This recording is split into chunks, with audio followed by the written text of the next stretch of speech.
Thank you for clicking on the video. Welcome back to the channel. This is another review for Dexter Resurrection. This is episode 2. Hold on, let me take a gander at my notes for episode 3. Okay, so I think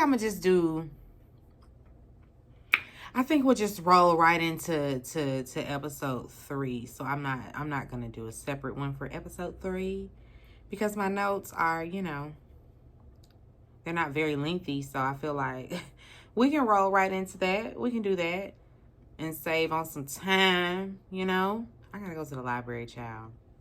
Got to go to the library. I checked out a book and I'm just not here for it. So much so, I can't even tell y'all the name of it. I can't even tell you the name of it because that's how much I'm not interested. Sorry to that author, sorry to that book, but we're gonna have to go back to the library and find a new one. Anyway, back to the review. This is Dexter Resurrection season 1, episode 2, Camera Shy. So we see this man, he gets in an Uber and he's very intense, okay? He has his hood on. We can't make out his face. Very unstable looking, very unstable presenting. He and the driver kind of spark up conversation about the good old days of New York. And then he emphasizes, well, I'm from here. Like trying to, it was heavy, what do you call it? Xenophobia. And a hint of racism. A hint of racist tone there. The driver is Haitian. And the driver gets a text from his rider like, where are you? Hello. And so he's like, wait a minute. So before he could even say anything, he's attacked. The man done slipped something around his neck. And then when the sun comes up, man and is still sitting in his car, head in his lap. Just done took him out. Just done took him clean out, okay?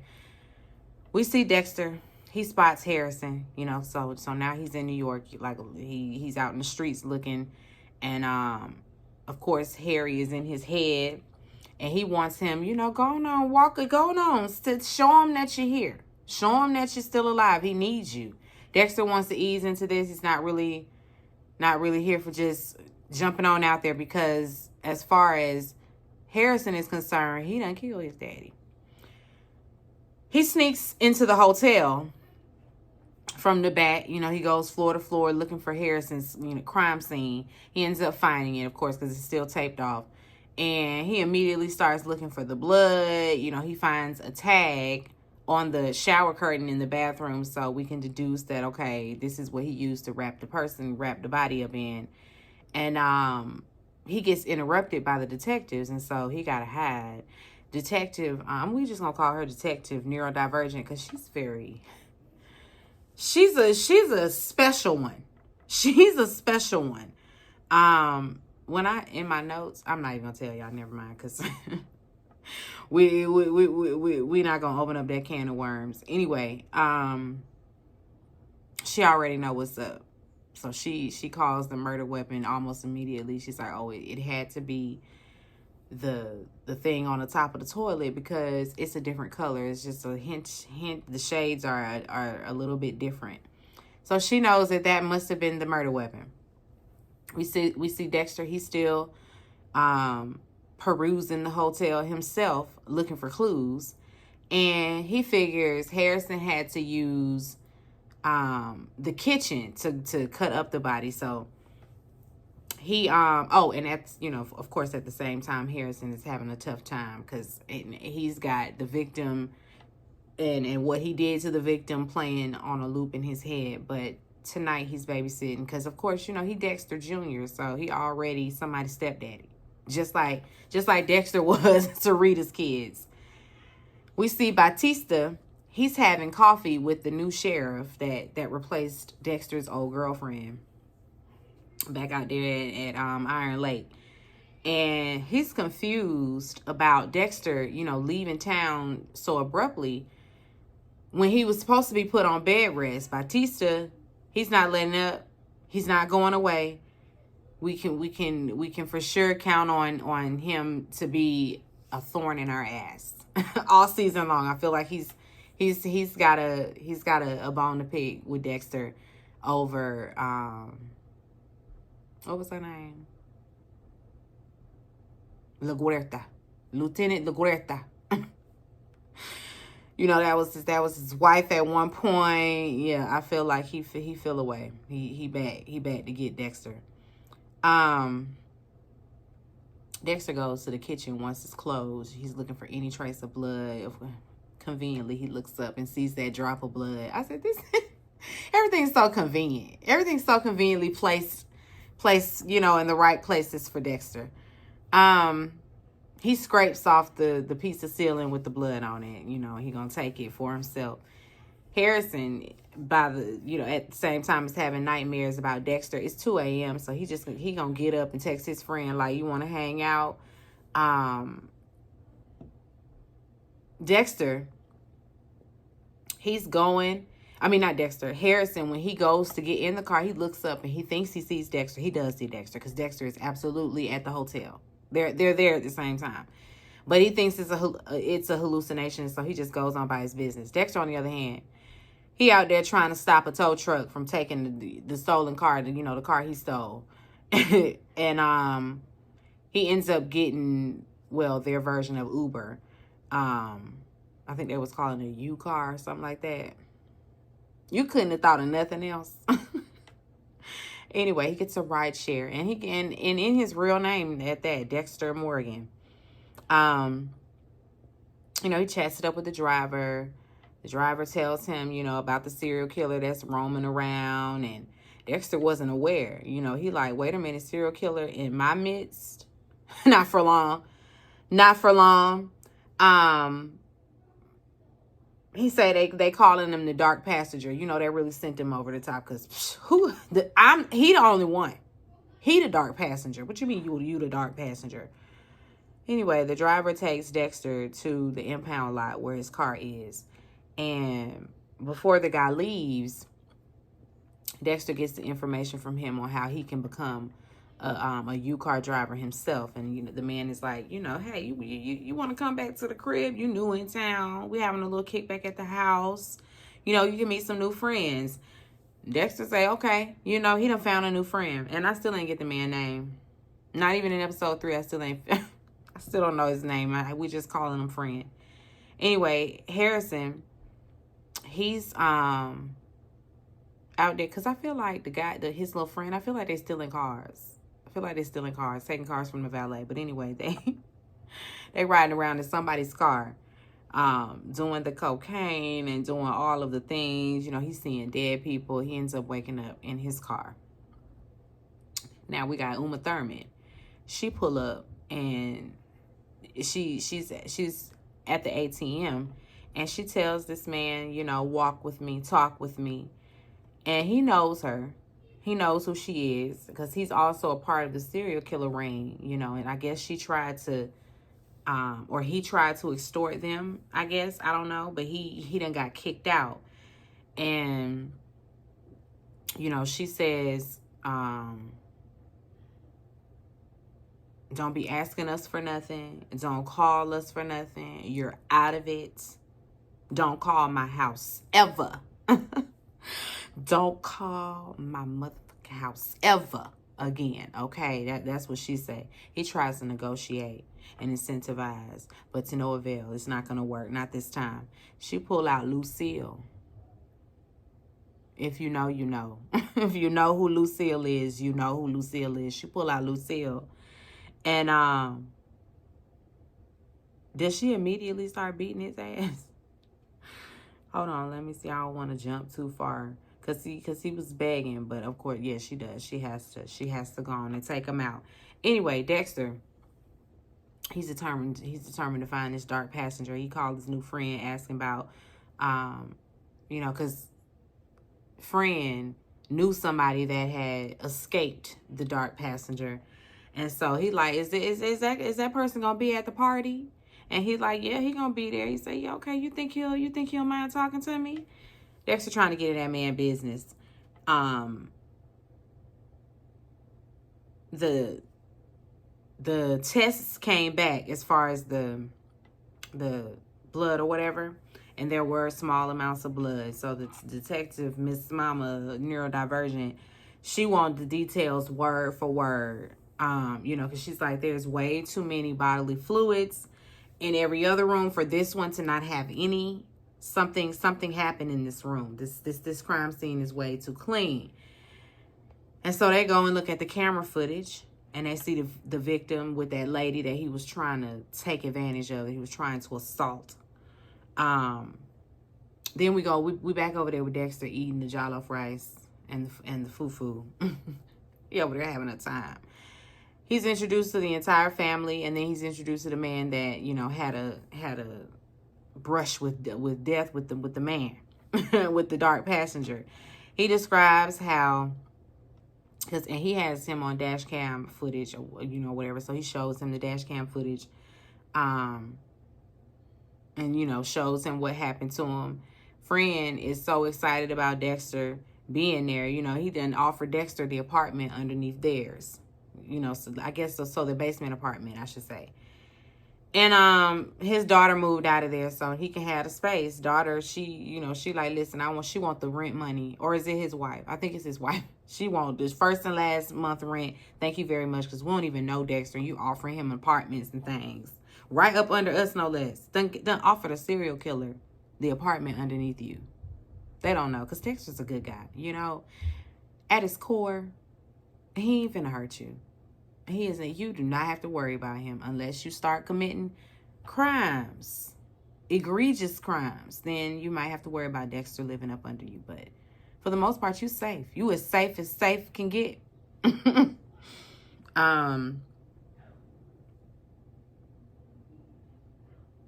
Anyway, Dexter, of course, is going back and forth about staying, but he needs to stay because he got to stay to protect Harrison.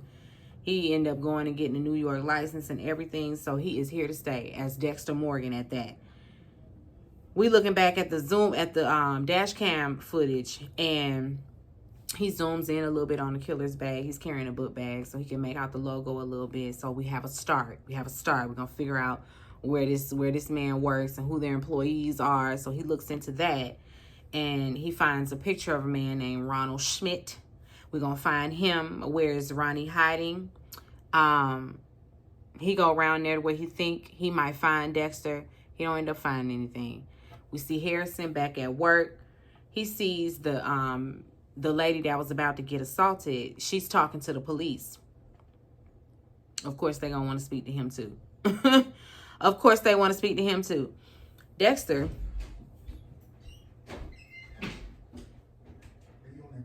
No, I'm doing a video. You got a what? Oh, Harrison saw that girl talking to the police. Of course, they're going to want to talk to him. Dexter, he's out there staking out the place where he spotted the man. So he done follow him and looks at the picture, takes the picture. Sure enough, it's him. Because when he takes the picture of the man, the photo doesn't show up. I forgot to mention that. When they were looking back at the camera footage, that the man that encountered the dark passenger, he had it recording on the dash cam, and the man's face was not picked up, like it was a white glow because of whatever type of hoodie he was using. Whatever he had, it distorted his image completely. And so when Dexter took his picture, the same thing happened. So yeah, we got you. We know it's you. Dexter keeps following him, and then he sees him about to take another Uber that don't belong to him. He about to try to have another victim, and so Dexter kind of slides in, and it's like, oh, hey, don't take my Uber. Don't take my car. And the guy's like, oh, my bad. He kind of backs down. And yeah, we know. We got you. Dexter's gonna take the long road. We're not just gonna jump the gun and take him out right there in the streets. He has to vet the person, and that we've done. It's him. He tries to give chase a little bit, but he ends up losing him on the subway, you know. And so until episode 3, and we just gonna roll right on in. We just gonna roll right on into episode 3. The detectives are, the name of this one was Backseat Driver, by the way. This is how we can this is how we can differentiate. Anyway, the detectives are questioning Harrison about the murder victim. They show him the footage of the victim. You know, he's not the victim. Yeah, the victim, the lady that was almost assaulted. And they found Rohypnol in the murder victim's room. And so we can deduce he was a creep anyway. You know, and then they also show him footage of him helping that lady to her room. He tells him that he went home after his shift. And she asked him about home. And then he changes his story to, wait a minute, I went to the bar. And I met this girl. And I spent the night with her. But, of course, he doesn't know her name. So he has nobody to alibi, to give him, you know, to corroborate his story. And so now he has to figure out what her name is. Because, of course, they asked her name. Thank you very much. Because she's your alibi. Got to figure this out. So far, he's in the clear. But, of course, they're going to look into things. Dexter, he drops in on new friend's house. They're about to have dinner. You know, Dexter is asked about his past, about moving from New York to Miami. He looking like, how do you know I lived in Miami? She said, oh, I do background checks on all the tenants. I need to know who's staying up under my house. Yeah, so we looked into you. He ain't, you know, he don't make no fuss about it. He even asked for a copy. Can I have a copy of that? Because he finna, listen, if all it took was 77, just a couple dollars just to get all this information, yeah, maybe he can find the dark passenger. So he ends up finding him. The man, like we said, his name is Ronald. He follows him around. He finds his apartment and he breaks in. He's snooping around. He ends up finding some trophies, the murder weapon as well, and the trophies in the ceiling. He goes and makes a call to try to find out his schedule, work schedule or something like that. He ends up finding out. And so he gonna lie in wait for him. He gonna lie in wait for him as a Uber driver to just to see if he gonna get in his car. Or if he's gonna bite the bait, I should say. Batista, he having a drink at the house, and he get a call from the new sheriff, and the new sheriff is like, hey, you wanted us to tell you if we got a hit on that car.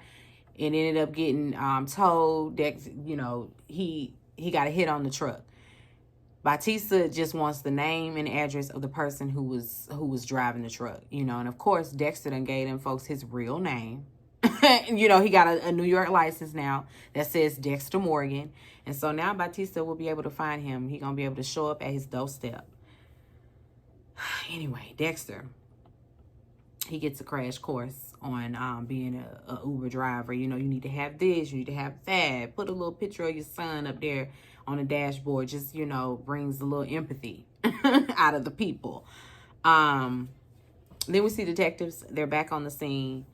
After finding out that the lady had Rohypnol in her system, it's clear that the murder victim was trying to assault her, and somebody stepped in and stopped it from happening. And it had to have happened in this bathroom, but what didn't happen was the dismemberment. We have to figure out where we did that, because the bathroom way too clean for that. She put on her headphones and, you know, goes on a little walk through the hotel. She's going to figure out where this dismemberment happened. She ends up stumbling upon, well, first she sees a cart. She kind of looks at it. Then we can see what's going on in her head. She's she's imagining that whoever did this is how they transported the body. This is how they moved the body. Okay, let's keep walking. We're walking. They get in the elevator. She has another thought. Okay, yeah, you don't really need a key to get on here. So any old body could have did this. She sees a guy.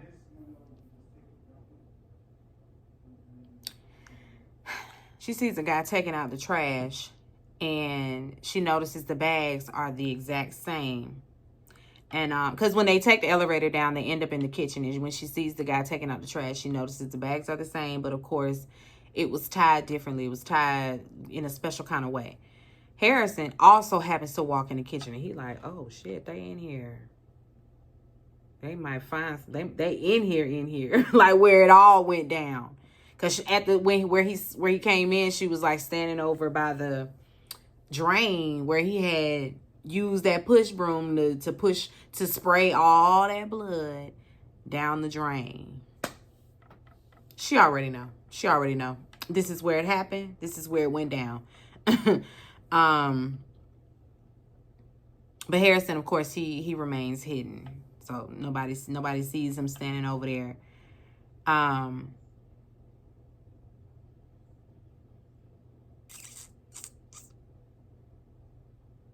Dexter,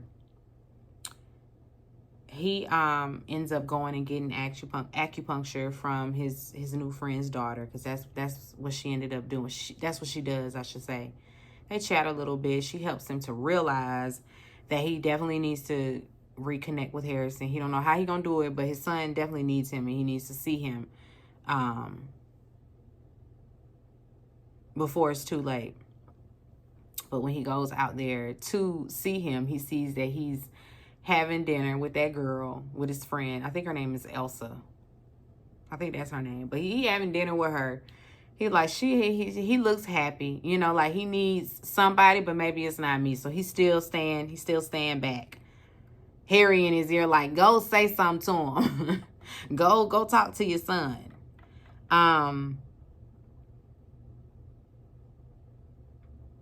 Harrison, while at dinner, whatever, he's having these flashbacks of his crimes or whatever. And, you know, it's got him on edge. He's just anxious. He said, can we get out of here?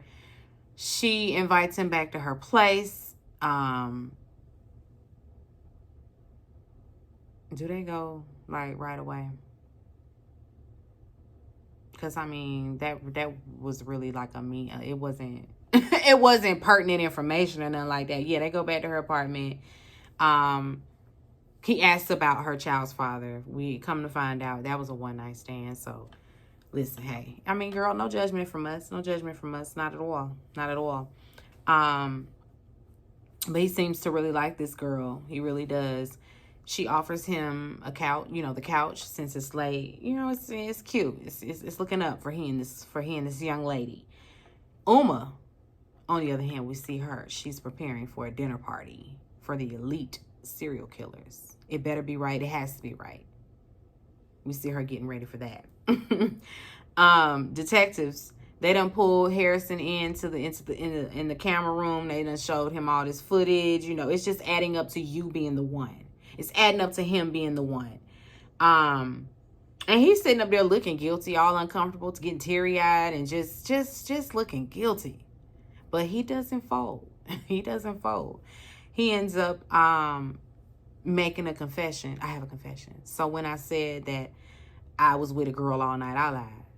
I stay here at this hotel. He homeless, and he been living in the hotel. His boss don't know, but you know he got somebody that can corroborate this. And he done threw homegirl, the friend, what's her name, Elsie, he done threw her under the bus, made her his alibi.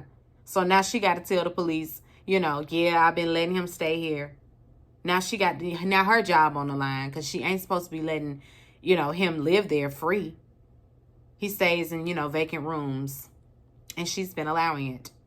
So she alibis him or whatever. So they office sent for now.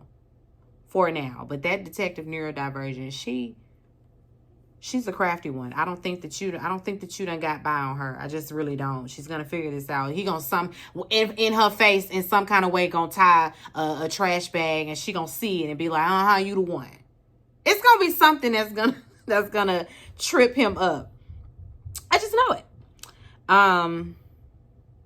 Dexter, we see he's off to catch his killer. He ain't got no time to talk to Harry. Batista, we see him. He having drinks with our old friend Quinn and Masuka. I said Masuka got all of them look good. You know why? Ethnicity. Ethnic. He still look good. You know, he after all these years, he still kind of. I can see a little bit of age there, but not as much as Dexter or not even what's the man name? Batista. Batista. I can see the years on him. Masuka. That's the Asian skincare. That's the Asian skincare. Anyway. Everybody look good. You know, everybody looking good, still working. We love to see that for sure. But he's retiring. Batista's retiring. He done brought them here. You know, he said, I'm going to retire, but not until. You know, there's always just this one case. There's always that one case. He got this one last thing to do, and then he gonna be done. And when he gets it all figured out, he gonna fill them in on the details. But he headed to New York. He's headed to New York. He say he want to travel. Now you going to go find Dexter. You're going to go find Dexter. Anyway, Dexter's outside waiting on the guy. He go by Red. He in the car. He getting his syringes ready, and this lady opens the door like, "Are you my driver?" And he's like, he drops it, of course, down in the side of the door. I mean, in the side of the seat, cause she distracts him. He ends up getting her, you know, away. He lies because she probably is his Uber, but he gotta wait on the dark passenger. Sure enough, he hops in just as Dexter is trying to reach for the syringe, and now Dexter gotta play it cool. You know, they driving or whatever. Dexter is steady trying to reach for it, steady trying to grab it, trying to get his grip on it. And as soon as he try to get his grip on it, it falls to the floor. Luckily, not behind him. It just falls to the floor, like right at his feet. And the guy slips that thing around his neck, and it's like, oh no, go to the bridge. So Dexter's driving, you know, trying to stay calm. But he's still trying to reach for it. Got it by his feet, moving it around, and he's still trying to reach for it. And then, you know, still driving where the guy is telling him to go. And then finally, Dexter just leans forward, as you know, with all his might, because the man is still pulling and steady trying to do this movement behind him to, you know, decapitate him. But no, Dexter's smarter than that. He's smarter than the average bear. He has something around his neck underneath his turtleneck. You won't be impenetrable. You won't be getting in it. You won't be doing it. Not today, dark passenger. Dexter finally said, I'm taking my name back. And he gets him from behind with the stuff. And the man wake up on his table, you know. And Dexter's like, you know what? I'm not even finna replay all your crimes to you because you like that. You like that. Because, you know, he normally, look at what you've done. Open your eyes and look at what you did. That ain't gonna work on him because he wants to. He wants to revel in it a little bit. You know, Dexter does his little spiel. And this man has the nerve to justify his actions saying the people done took his job. Took his daddy's job. The immigrants came, and now they doing all this ride share. His daddy been a taxi driver for years. They done took his job. They took our jobs. That's a South Park reference. They took our jobs. They took our jobs. Sir, them people ain't got nothing to do with your daddy. Them people ain't got nothing to do with your daddy. Dexter don't want to hear none of that. You know, he take the knife out, knife to chest. It's over with. Done. Dexter's back. He's back. He's back doing the work he's supposed to be doing. He burns the body. And you know, now he got to see about this dinner party because the man was pleading, talking about, because he thought that Dexter was somebody from the little organization. Dexter like, I don't know nothing about no invitation, no party. I'm here because you need to go, because you around here killing innocent folk. That's why he here. I don't know nothing about no invitation that you got. But he looks through his bag and finds the invitation and the money. So Dexter's like, oh, thank you. 2 for 1. I'm gonna show up to this spot. Before he burns the body though, and he reads the invitation, he sees that a thumbprint is necessary to get into said party. And so, quickly, let me run and let me get the bag out of the fire. Grabs a hand, cuts off a thumb. Now we have a thumbprint. Now he gonna be able to get into the party. And impersonate the man. He say, we kind of look alike. I guess I can kind of be him. Yeah, I'm about to see what this about. Maybe this is a group of like-minded individuals, you know, that who have the same goals. Dexter, you might have to kill all them people in that room because it's looking like they don't have the same code as you. They do not have the same code as you, and you finna go up in there with a bunch of real deal killers. They don't care about their victims, you know. Whereas your victims are people who deserve what they're getting. I don't know how like-minded you think y'all are, but we gonna see. We gonna see. Oh, I feel like I mentioned this. Yeah, Elsa was mad. She was mad.